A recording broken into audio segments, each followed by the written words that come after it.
Welcome to खोलो किताब।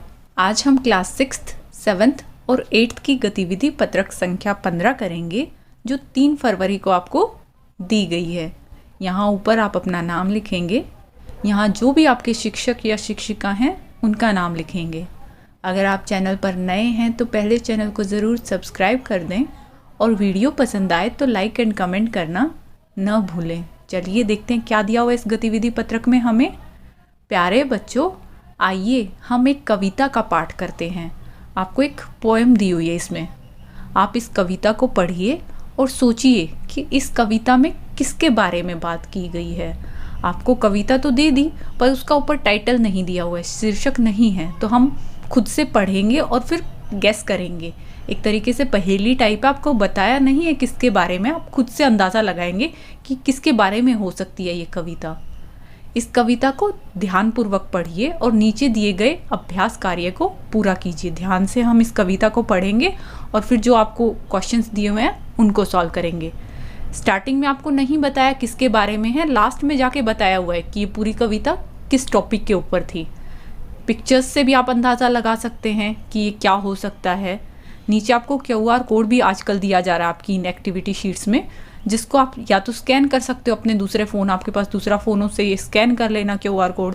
और अगर PDF ही आपको भेजी गई है स्कूल से तो डायरेक्ट उस पर क्लिक करोगे इस वाली जगह पर जो नीचे QR कोड दिखाया हुआ है, तो आप इस कविता को सुन भी सकते हो। एक ऑडियो फाइल आपके फ़ोन में डाउनलोड हो जाएगी जिसको आप प्ले कर सकते हो। क्वेश्चन आंसर नहीं, सिर्फ कविता उसमें सुनाई देगी आपको, ऑडियो फाइल। अब हम स्टार्ट करते हैं। एक एक पिक्चर को देखते हुए चलेंगे और इस पूरी कविता को टुकड़ों में डिवाइड करके पढ़ते चलेंगे। जैसे, तुमने क्या नहीं देखा आग सी झलकती मैं, पेड़ पौधे जीव जंतु सबको रात दिन झुलसाती मैं। अब पिक्चर से भी गैस कर सकते हो ये मैं वर्ड किसके लिए यूज़ हो रहा होगा, कि आग सी है बहुत और झुलसा देती है, और मौसम भी ऐसा सा दिख रहा है कि शायद गर्मी की बात हो रही होगी, क्योंकि सन इतना खुश दिखा रखा है ना। सन खुश कब होता है? सर्दियों में तो सन इतना खुश होगा नहीं। जब गर्मी आएंगी तभी सन को ऐसे गोगल्स लगा के और हंसते हुए दिखाया हुआ होगा। आगे देखते हैं। तुमने क्या नहीं देखा बाढ़ सी उमड़ती मैं, रिमझिम रिमझिम बरसाती मैं। अब बारिश दिखाई हुई है और वही लिखा हुआ है कि हर तरफ पानी पानी हो जाता है, बारिश हो रही होती है, तो शायद ये मैं यहाँ बारिश के लिए या पिछली वाली में गर्मी के लिए यूज़ हो रखा था। नहीं मुझे पहचाना धूल भरी आंधी में तिनका सी उड़ाती मैं। अब यहाँ आंधी की बात हो रही है कि हवा चलती है और बहुत सुहाना सा मौसम दिखाया हुआ है पिक्चर में, हर तरफ फूल वगैरह खिले हुए हैं। अब भी हम एग्जैक्ट गेस तो नहीं कर पा रहे हैं कि किसके बारे में कविता है। आगे देखते हैं। जानोगे तब जब कोहरे सी घिर जाऊंगी, ठंड से सिकुड़ जाऊंगी। कब आपको समझ में आएगी? जब बहुत ठंड हो जाएगी, कोहरा होगा और आप सिकुड़ जाओगे, उस टाइम पे आपको समझ में आएगा। ये यहाँ दिखाया भी हुआ है बर्फ़ गिरती हुई। आगे देखते हैं।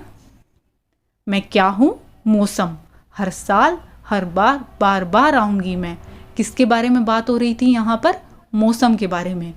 हर एक पिक्चर में आपको अलग अलग मौसम दिखाया हुआ था। कभी गर्मी थी, कभी बारिश थी, कभी सर्दी थी, कभी बहुत सुहाना मौसम हो रखा था। चलिए अब क्वेश्चन आंसर देख लेते हैं। फर्स्ट क्वेश्चन क्या है? इस कविता में कौन कौन से शब्द आपको कठिन लगे उन्हें लिखिए। आपको कौन कौन से वर्ड्स मुश्किल लगे वो आपको वो बताने हैं। अब मुश्किल इन द सेंस कि आपको वो बोलने नहीं आ रहे थे, या आपको वो लिखने नहीं आ रहे थे, या आपको उनकी मीनिंग नहीं पता था। मीनिंग अगर आपको सबके पता था तो हो सकता है किसी की स्पेलिंग आपको लिखनी ना आ रही हो, तो आप वो कठिन शब्द लिखेंगे जो आपको मुश्किल लगे हों। मतलब जैसे मैंने कुछ यहाँ लिख दिया, साथ में डॉट डॉट डॉट इसलिए लगाइए कि अगर आपको और ऐड करने हैं कोई और इस पोएम में से, आप वो ऐड कर लेना, और कुछ इनमें से हटाने हैं जो आपको कठिन नहीं आसान लग रहे थे तो वो हटा सकते हो। क्या क्या लिखे हैं? झलकती, झुलसाती, उमड़ती, रिमझिम, बरसाती, आंधी, तिनका, सिकुड़। नेक्स्ट क्या है? इस कविता में किन ऋतुओं की बात की गई है उनके नाम लिखिए। अब आपने पूरी कविता पढ़ी तो मौसम, उसका टाइटल हमें पता चल गया था कि सारी मौसम के बारे में थी। सीधा ये वर्ड नहीं यूज़ कर सकते कि गर्मी, बरसात, सर्दी, सुहाना मौसम। हमने मौसम के ऊपर ये पढ़ा तो है, गलत नहीं है वो, पर क्वेश्चन में आपको ऋतुएं बतानी हैं। तो ऋतुएं 6 ऋतुएं होती हैं और उन 6 ऋतुओं को हम ज़्यादा डिटेल में अपनी सामाजिक विज्ञान सोशल साइंस वाली बुक की वर्कशीट्स जब आएंगी उनमें पढ़ेंगे कि क्यों ऋतुएं होती हैं, किस हिसाब से होती हैं, जो नाम दिए गए हैं। तो आप इसको गर्मी नहीं लिखोगे कि ये गर्मी थी। ऋतुओं में क्या कहते हैं इसको? ग्रीष्म ऋतु। ऐसे ही इसको क्या बोलते हैं? वर्षा ऋतु। आप इनके ऋतुओं के नाम लिखेंगे। ये कौन कौन सी दिखाई हुई हैं चारों के आप नाम बता सकते हैं? ग्रीष्म ऋतु किसको बोलते हैं? समर सीजन को। वर्षा ऋतु रेनी या मॉनसून सीजन को।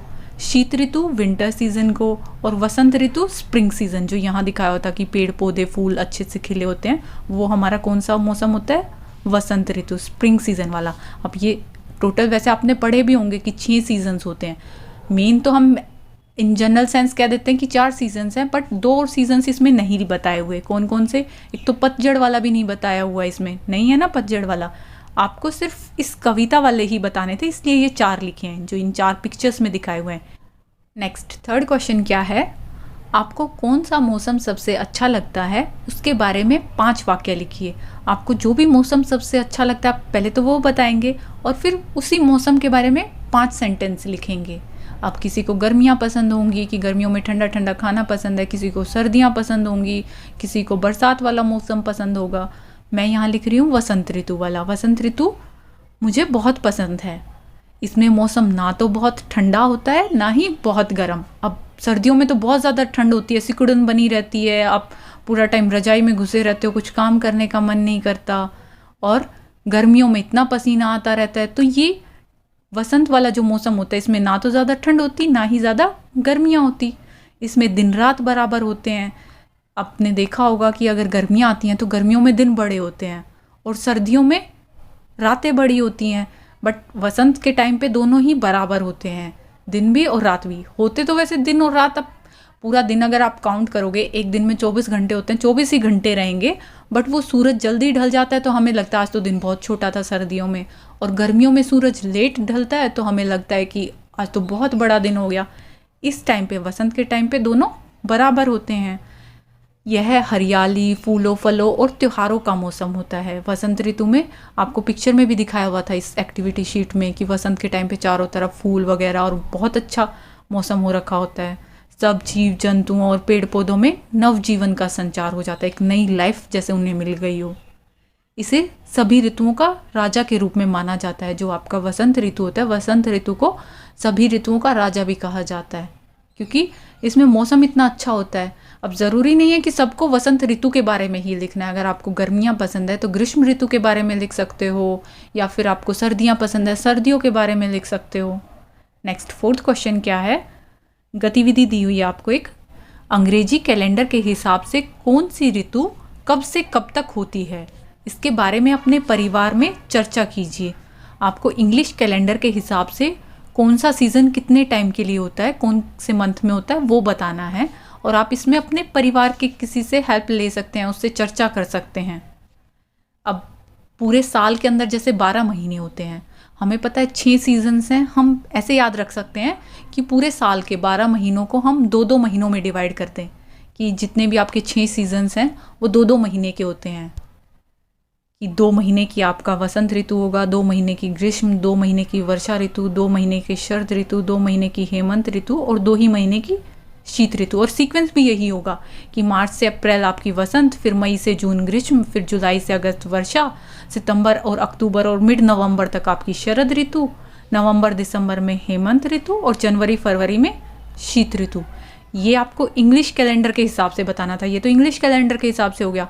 यहाँ आपको हिंदू कैलेंडर भी साथ में लिख दिया है। हिंदी का कैलेंडर जो जिनके घरों में उनके पेरेंट्स वगैरह फास्ट रखते होंगे तो उन्होंने देखा होगा उनके पेरेंट्स फास्ट जब भी रखते हैं, कोई भी व्रत होता है तो वो हिंदू कैलेंडर के हिसाब से करते हैं, है ना। सीक्वेंस यही रहेगा, वसंत ऋतु के बाद ग्रीष्म, फिर वर्षा, फिर शरद, फिर हेमंत, फिर शीत ऋतु। और आप अगर कहीं और चेक करोगे तो हो सकता है ये थोड़ी बहुत डेट का ऊपर नीचे हो जाए। जैसे विकिपीडिया पर अगर आप चेक करोगे तो वहाँ ये लिखा होगा कि वसंत ऋतु फरवरी से मार्च के बीच होती है, फिर गर्मियाँ आपकी अप्रैल से जून दिखा रहा, क्योंकि ज़्यादा डिफरेंस नहीं है, ऑलमोस्ट सेम ही है। जैसे मई, जून, जुलाई, अगस्त, 2-2 महीने, ये याद रखना ज़्यादा आसान है। आप इसको ही लिखें, हिंदी का नाम मेंशन करें, आप ये ईजिली कर देंगे। इसी के साथ ये एक्टिविटी शीट आपकी कंप्लीट हुई। मिलते हैं नेक्स्ट वीडियो में अगली एक्टिविटी शीट के साथ। Don't forget to like, comment, share and subscribe the channel. Thank you.